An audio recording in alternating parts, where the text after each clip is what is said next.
would like to introduce from the European Commission, Dana Bachmann, because our slides here, Dana, have shown that people are only medium level of knowledge about EU adult learning, and I know you'll be able to address that. But very clearly, the message they said that there's a lack of political awareness and lack of public awareness, that adult learning is sort of lost in the noise of policy and public awareness. So let's hear from you what the European Commission could do to help address those challenges. Dana.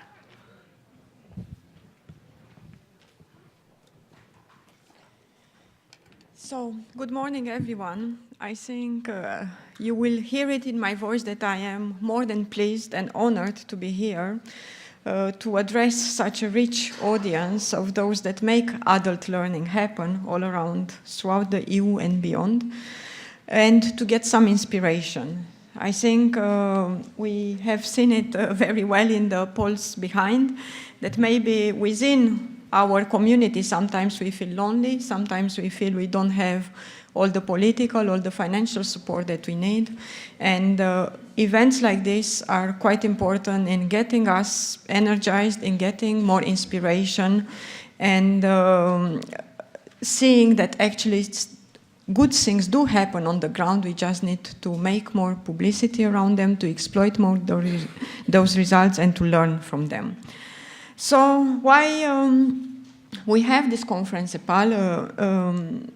Maybe a quick reminder that in the 3 years of its existence, actually the successes of EPALE have been quite impressive. When you think we started from an idea that a colleague in our team had some years ago, just before we started the new Erasmus program, and then working together with stakeholders, because there were these calls coming from you of the need to provide a platform, an opportunity for networking, mutual learning. This idea came to life, and then we already celebrated its 3 years of experience with more than 40,000 of you that joined this platform. We are all aware that you would all want it to be much faster, so there are some technical issues behind that we are aware, and we know we are working hard to improve those. Nevertheless, I think today especially we should really focus on those good developments and what we take out of them. When we started also a few months ago reflecting in the team, how are we going to prepare the briefs for the new Commission when it comes in terms of what we want for adult learning in Europe. We were quite clear that we don't want to propose ideas that we discuss only in our offices in Brussels, but we really wanted to reach out to tap on the ideas that come from those that work with adult learners, that work with policymakers in countries, that face problems of financing, of infrastructure, of how you train, how you find motivated adult educators, and so forth. And then, of course, the natural thing that came to my mind, we said, yes, we have to tap into the EPALE community. We have to see how they can conduct these reflections at national, local levels, and then how we can pull this into an EU-wide reflection process. And we are quite happy to see that you advanced quite well. I was already impressed with the briefs that came from the NSS, EPALE NSS briefs, in terms of the results of those consultations. And we are here today really looking from further inspiration, further messages that we take from you that will give us much more strength when the new Commission will take place in proposing a reinforcement, a renewed support to the adult learning sector, provided that these are the messages that you want us to pass further. So why are we all here today talking about adult learning? Is it because we think it's an interesting topic?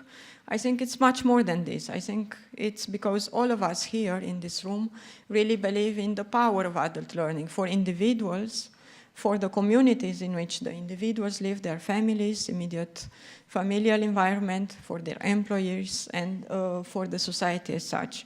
To illustrate this, we picked up 2 stories. And I think these stories are very much illustrative of many other stories that you deal in your daily work. And they all together add up to why we believe in the power of adult learning. So we have the story of Frank, who comes from Ireland, and he is an employed person. Of course, one may think as unemployed, you are well off. You finished your study, you landed on a job, and that's it. You can relax for the rest of your working life. But actually, this is not so, because we know we have to continue learning throughout our working lives. And that's a nice story about an employer who is engaged, and he really, the employer wants to invest in their staff and set up a program that is targeted especially of those people in the team that did not go through any recent training, people like Frank. And it's a program that, based on Frank's feedback, was very well received by the employees for several reasons. First, because it was not about the usual safety at work, the standard compulsory training that they have to take, but because it was about something deeper, about the learning needs, the motivation of individuals, and then designing learning plans that are really tailored to the individual context. And as a result of this training, Frank is now very happy to recommend other colleagues in his team to embark upon such a learning pathway. Then we have another story. We have the story of Lena, coming from Finland, who lives in a rural community. She had kids very young. She did the compulsory 9 years of schooling. Then she stopped school to care for the kids and then started working on all kinds of temporary jobs where she acquired many skills and competencies, but they were never validated or recognized. In a period of unemployment, she had the luck to go to public employment service, who guided her and made her aware of some of her rights. First, of the right that she could have her skills acquired through all the various work-life experiences validated and count towards achieving a formal qualification. Then she found out about the right to be able to combine being on unemployment benefits and to embark into a training pathways. Then she found out of her right to receive some financial support to cover for the extra costs to travel to where the learning provision it is. Then she went through the validation. As a result of this validation, it was found out that she would only need 4 months of on-the-job training in order to manage to acquire a professional qualification. And this is what she did. And this helped her then land on better, more sustainable jobs for the future. So you see, we have very, very different stories like this that I think you see them on a daily basis in your work, and this is what gives us the motivation, the inspiration to go further.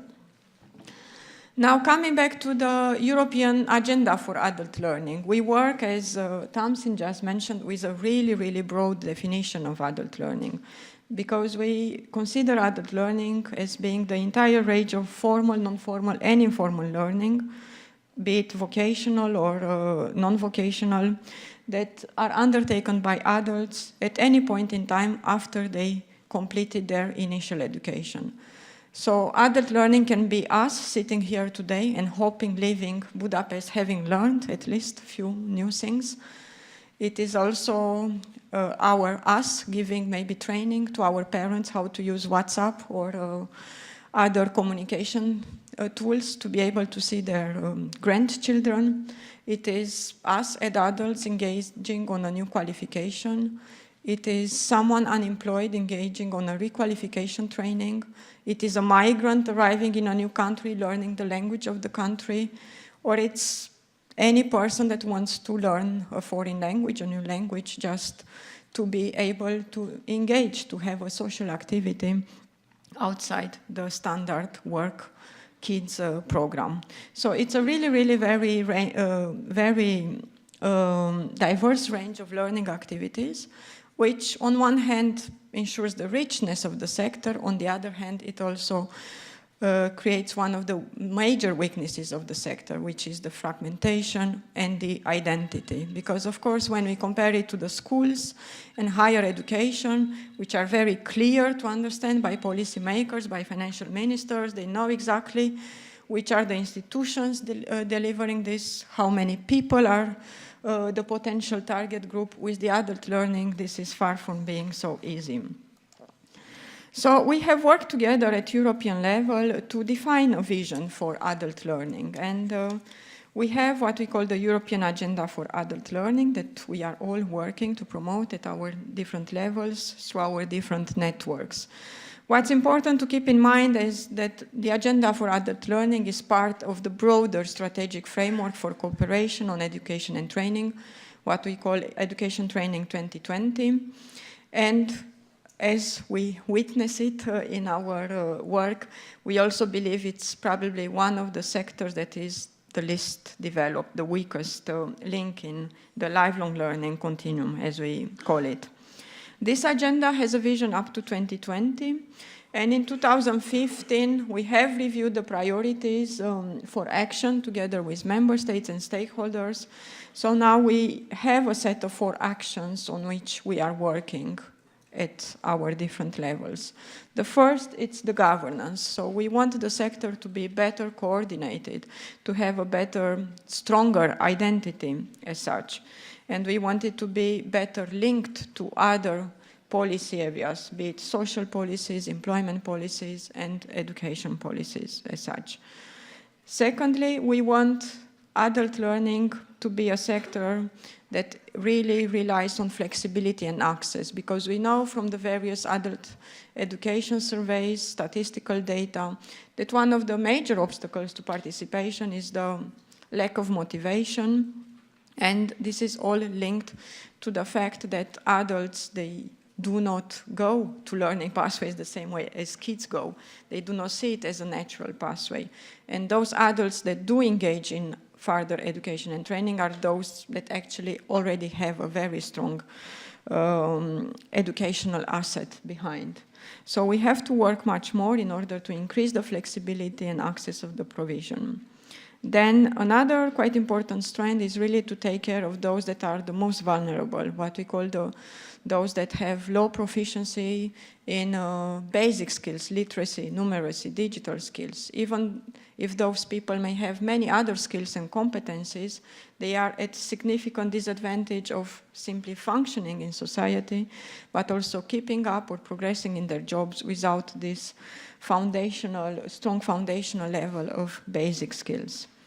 And last but not least, what we consider to be the pillar of any effective adult learning system is the quality.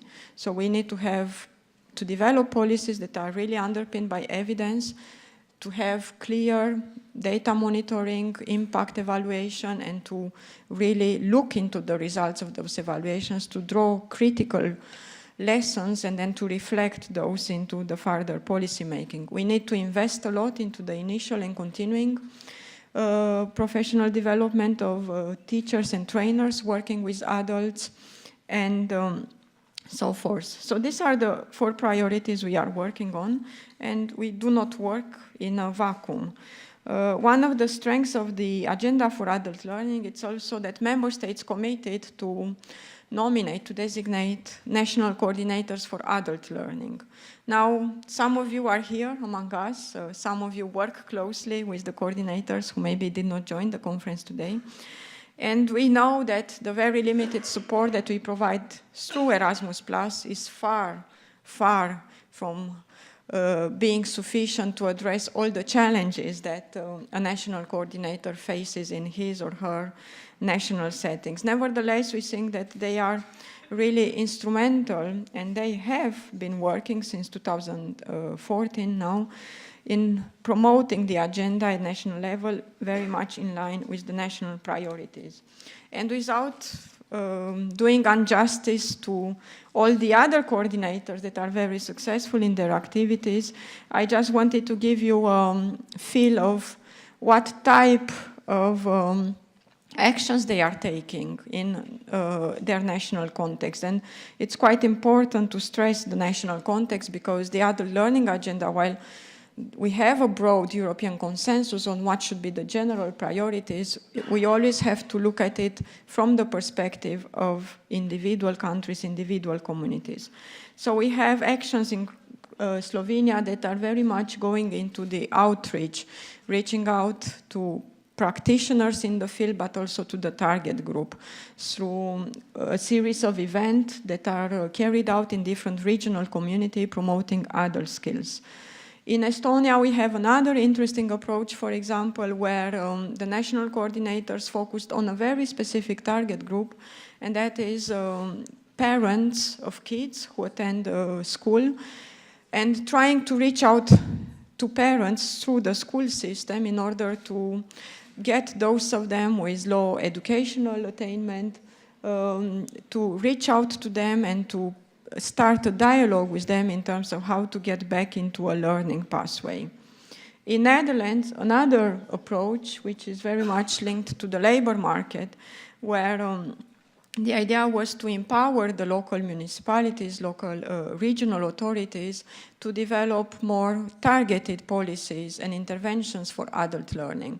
So in Netherlands, the idea was that they would take the PIAC data and then they would combine it with national, local, regional statistical data from unemployment, but also labor market trends. And then they provided a sort of toolbox for municipalities in terms of making them understand what is the link between lack of literacy or literacy level within a community and the developments of the labor market, how to develop, how to shape their learning provision in order to cater both for the basic skill needs of people in their community and the future evolutions of the labor market. So you see, you have very, very different approaches, all very welcomed, all very important in their national context. And what we find very important is the networking, the mutual learning among these different approaches. And events like this and platforms like EPALE are there to help with that. Then just a few words to introduce you, although I don't think there is a need for introduction, but one of the, let's say, the most focused initiative on adult learning we had under the long history of adult education, European Cooperation on Adult Education, and this is the Upscaling Pathways. Initially, the Commission came up with a proposal for a skills guarantee. Throughout the negotiation, the skills guarantee turned itself into Upskilling Pathways, very difficult to translate, we know.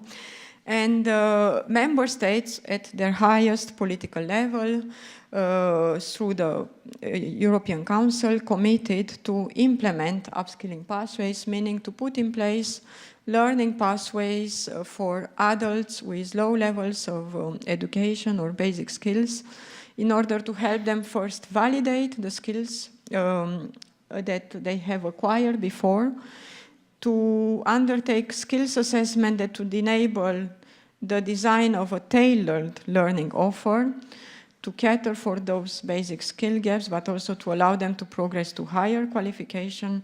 And last but not least, at the end of the learning process, to get a validation, recognition, even for those that did not reach a full qualification.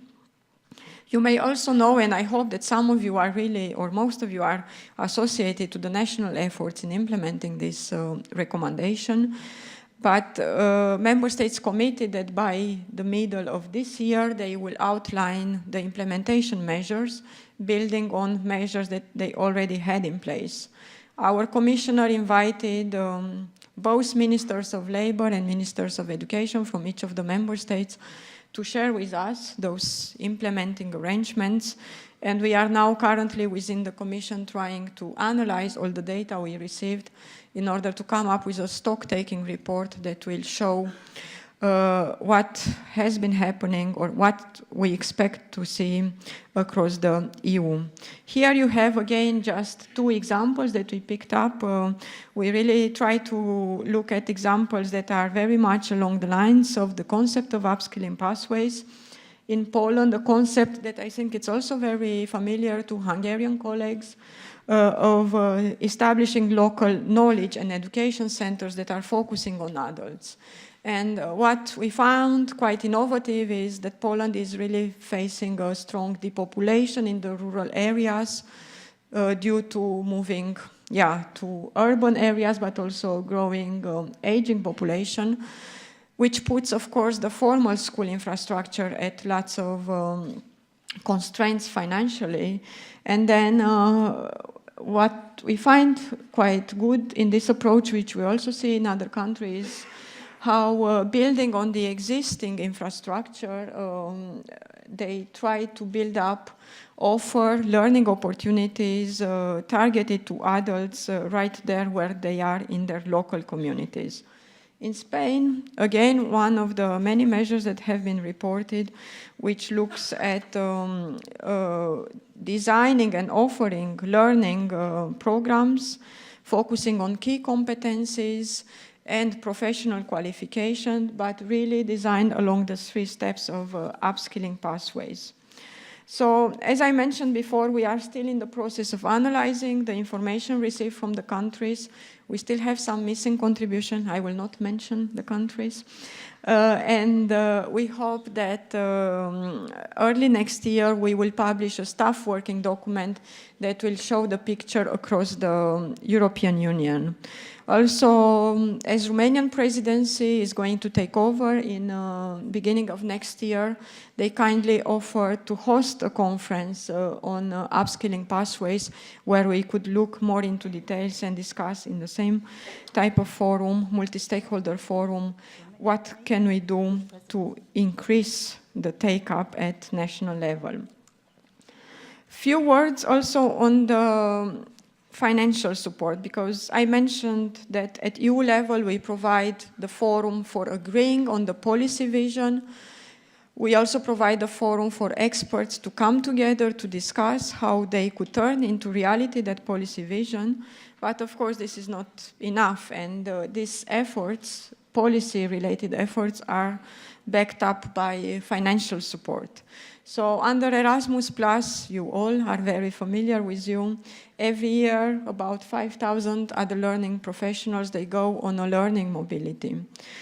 Then we also finance through Key Action 2 strategic partnerships, many initiatives that allow you to come together from different countries and to pool your knowledge, to pool your expertise, to develop new innovative ideas, how to promote adult learning.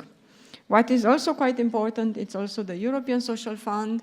I know that most of you may find it very complicated to access, but nevertheless there are wonderful projects that are going on through the ESF, and especially this is the tool where you reach out to the adults themselves, because with Erasmus I think the focus is more on the enablers, on the multipliers, whereas with ESF the intervention goes directly to the individuals.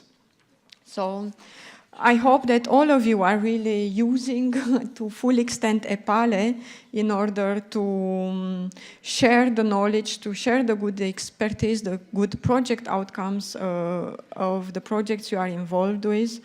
And I think this is an objective that we cannot highlight strong enough. Then moving a bit further, we are, maybe this slide, it's about the paradox where we find ourselves in, is when you look at all the Erasmus, ESF projects, you see so many good things happening. And you see really how they impact directly learners in their communities.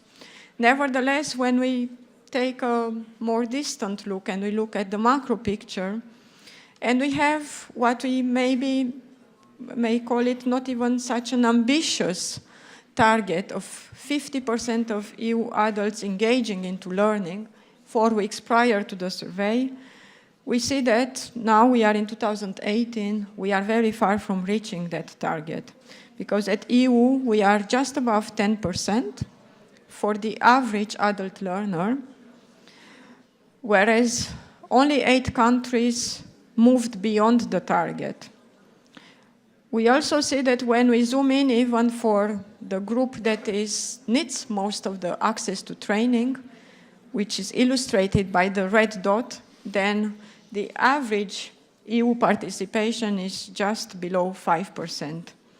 So there is something that we may not be doing sufficiently well, because we have initiatives, we have dedicated people working in the field, and nevertheless, when we look at how many adults engage in learning, when we look at the PIAC results, we see that on the macro level, this is not really happening.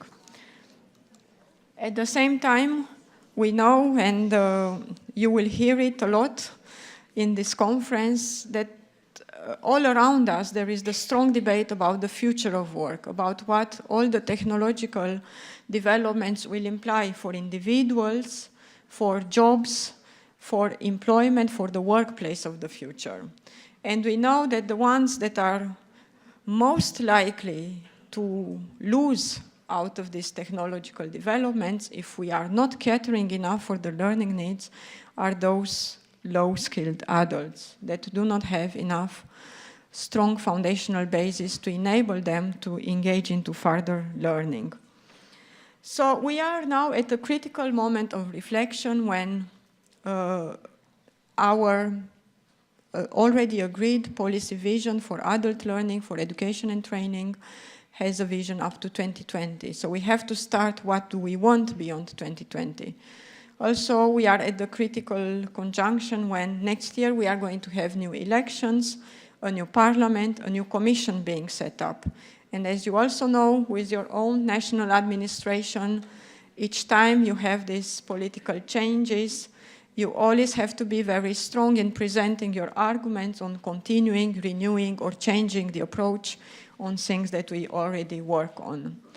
So this conference today and the follow-up to the conference, it's really critical in making your voices heard in terms of what do you want for the adult learning in the future, in your countries, in your community, but also what kind of support you want, you think it's needed from the EU, in order maybe this time to make a change, to make those many, many different small initiatives add up, that they will actually have an impact on the macro statistical data that I just presented.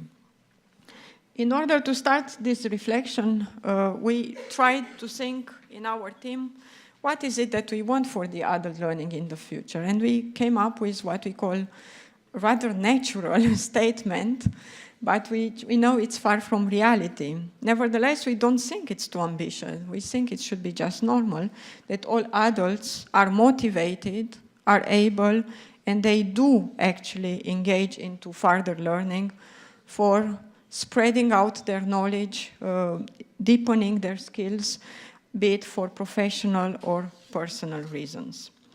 So throughout the working group sessions later today, we want that maybe you would reflect on these questions. First, what should be the EU vision for adult learning? Then taking into account the scale of the challenge, the clients, the scale of the clients that we are catering for, or adult learners around the EU. How can we support and promote adult learning efficiently and effectively to really make a change?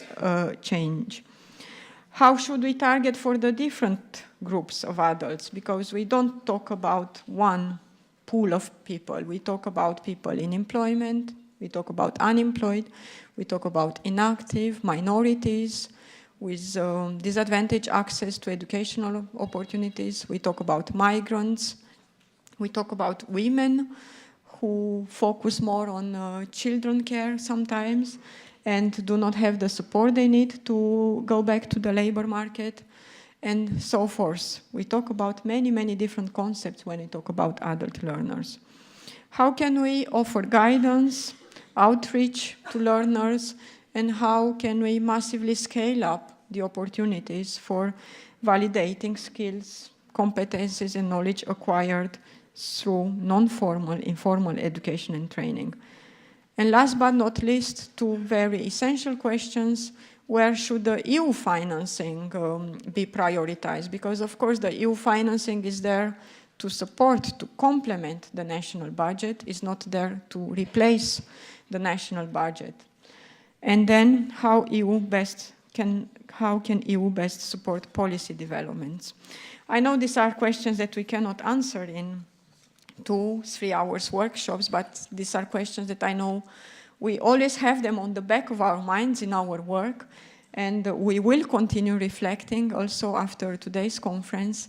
Nevertheless, it's important that we hear your voices, that you hear your messages to us in order to enable us to come up with some proposals, convincing, and that are very well embedded in the realities on the ground. And we will be very happy working together with you in delivering that future vision for adult learning. Thank you very much.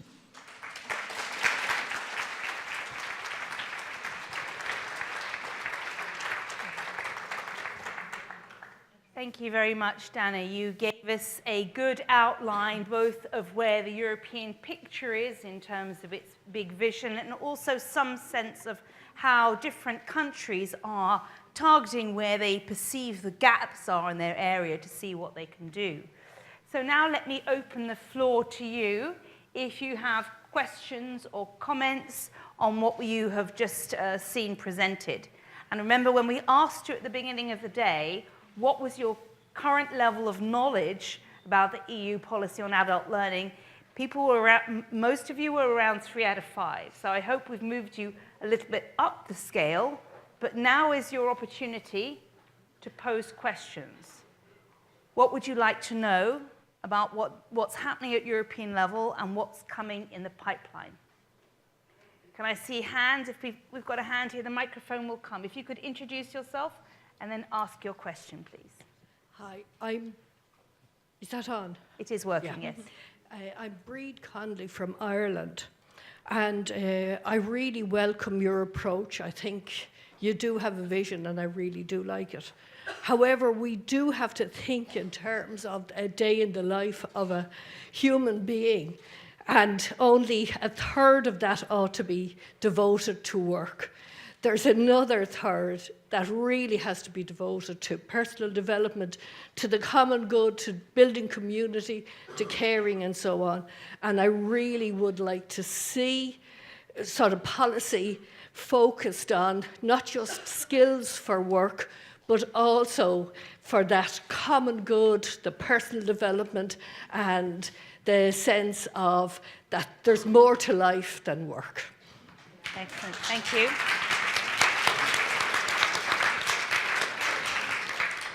Do we have any other questions that we could collect together or comments? Yes, over there.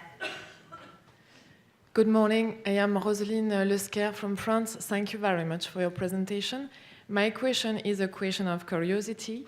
When you have presented the adult participation in learning in 2017, I just would like to know where do the numbers come from and how we can read the results. Is it a result of survey or?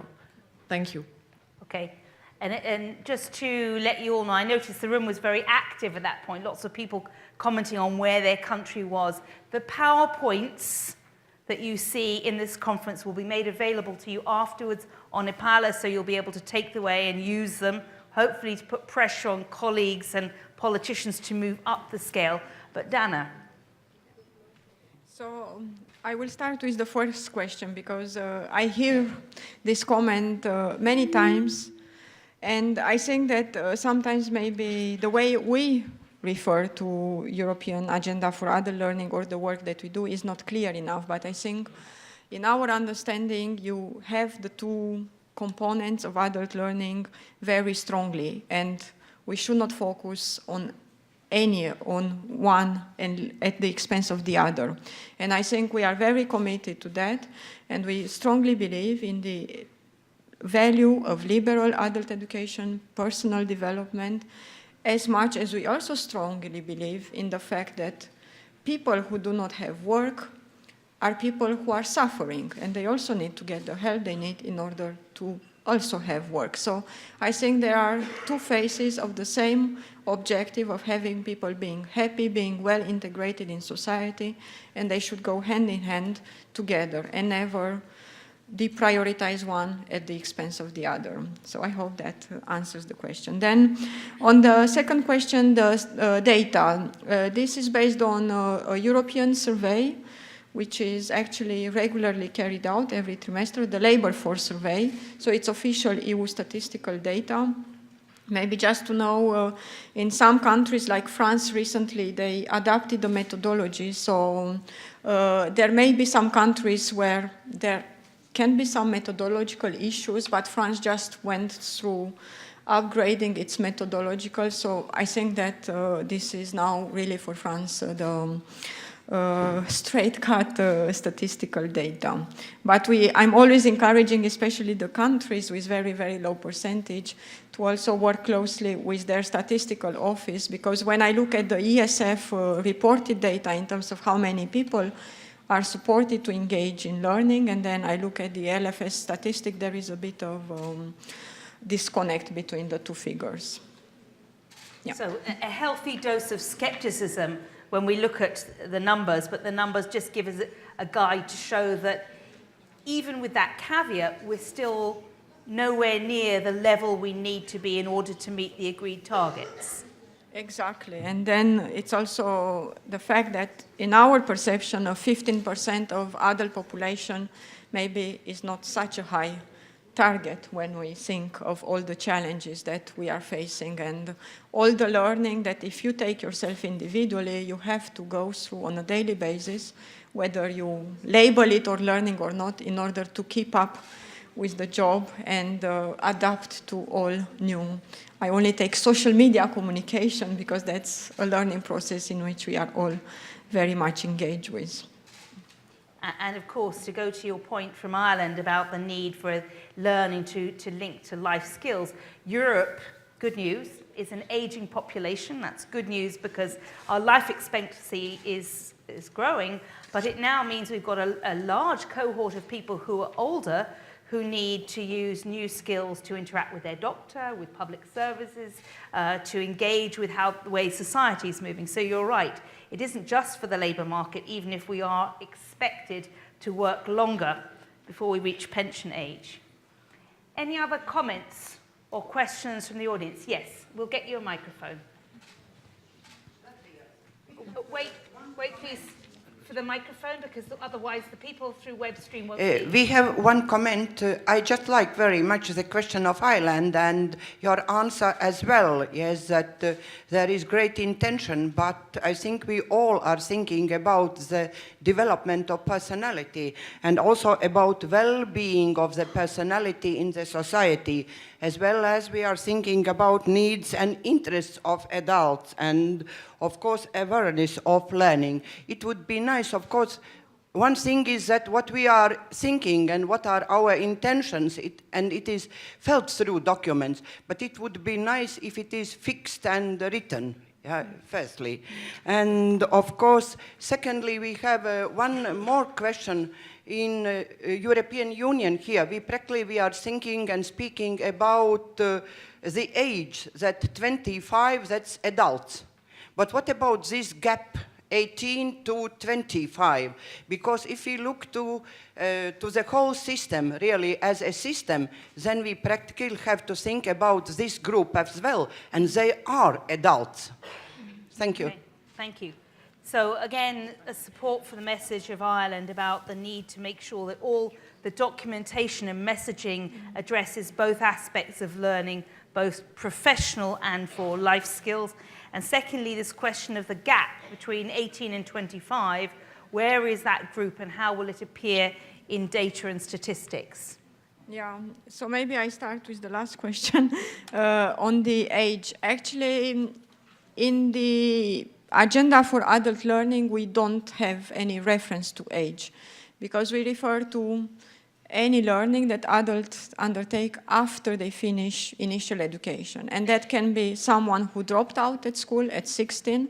That can be someone who undertook a PhD until 35. So in terms of the vision for adult learning, there is no age group definition.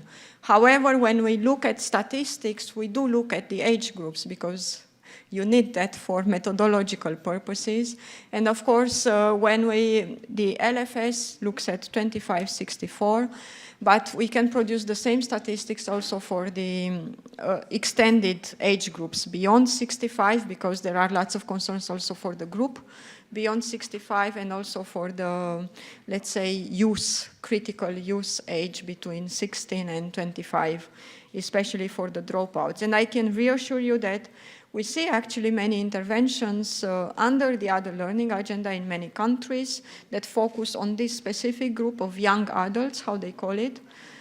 And sometimes we feel that maybe it really comes at the expense of the older adults. So we think, yeah, there is a need to keep a good balance between the various interventions. Of course, it's also very much linked to the priorities and the context in a given country. And the first question that you raised, actually, I am very grateful that you raised it, because I had a comment on the poll we had just before my intervention on what is the biggest challenge in the adult education. And the first one was the lack of political commitment. And actually, in my view, it is not lack of political commitment, because in all the major policy developments at EU level, the European Pillar of Social Rights, we have the first principle, the right to equal inclusive education, training, and lifelong learning for both professional and personal development. In the agenda for adult learning, the dual objectives of adult learning is very clearly embedded. And so forth. It's not the lack of political commitment. This political commitment, it's there. It's embedded in document. What is missing is the action to turn that commitment into concrete measures on the ground. And this is where we think we need to find the lever, how to make this happen, to turn that commitment into initiatives, into the related investment, the needed investment that will really make a difference. Okay, thank you. A lack of action. I can see a hand at the back. Yes, this is the last round of questions, so this is your last window to make a point. I've noted you coming back. Yes. I'm Esther Shalaman from Parents International, and I was very happy to see two examples in your presentation on schools taking up the responsibility, having the physical and also the mental resources for providing adult education, the one from Estonia and the other one from Poland.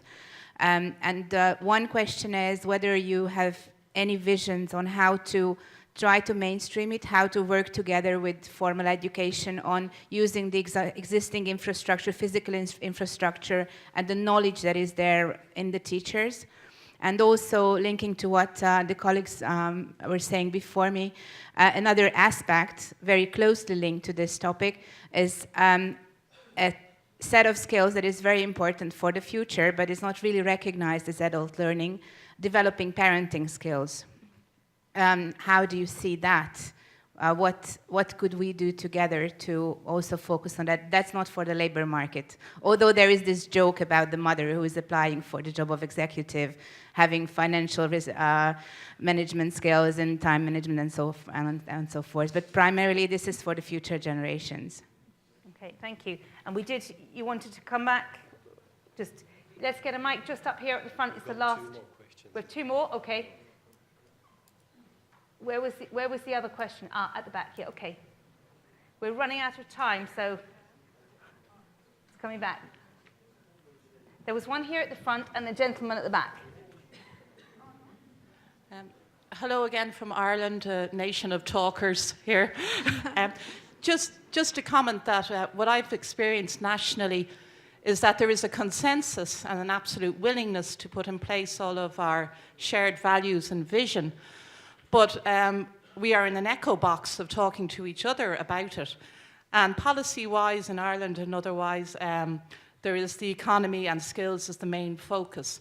And I feel that apart from the intercultural and multicultural dimension of our shared vision here, there's a culture of adult education and VET that is not shared with the higher education and the skills economy culture. And I think there's work to be done there in the European Commission around bringing those two cultures together from all the member states and recognizing the value in FET that isn't happening. Okay, thank you. Good comment. And we have, a mic is coming. If you just stand up so that people can see where to go. Yes, thank you. And then we'll close this session. Hello, my name is Simon Broek. I'm one of the thematic coordinators for EPALE. I had one question on actually the vision and how to develop that. You already phrased kind of a sentence what this vision should look like, but I suppose this vision is also should be shared and agreed upon and shared by as many groups and people and member states as well, to not only that these are words, but also that these are kind of shared by everyone and also put into action. So could you maybe say a few words about the process of how to come from this kind of initial idea to kind of a vision that is kind of more broadly shared. Okay, thank you. Just to make the point that one of the workshops is on the European Vision for Adult Learning. So I hope you've been put into that workshop, because there'll be some conversation about how to take that initial idea and create a stronger, process of buy-in. But Dana. Yeah, so maybe if you allow me, I would start with the process and then try to come back to the content questions. On the process, I mentioned to you before that the adult learning agenda is part of what we call ET 2020, European Training Framework for Strategic Cooperation up to 2020. And this is a framework that is agreed by the member states through Council, and it's also based on a proposal by the Commission.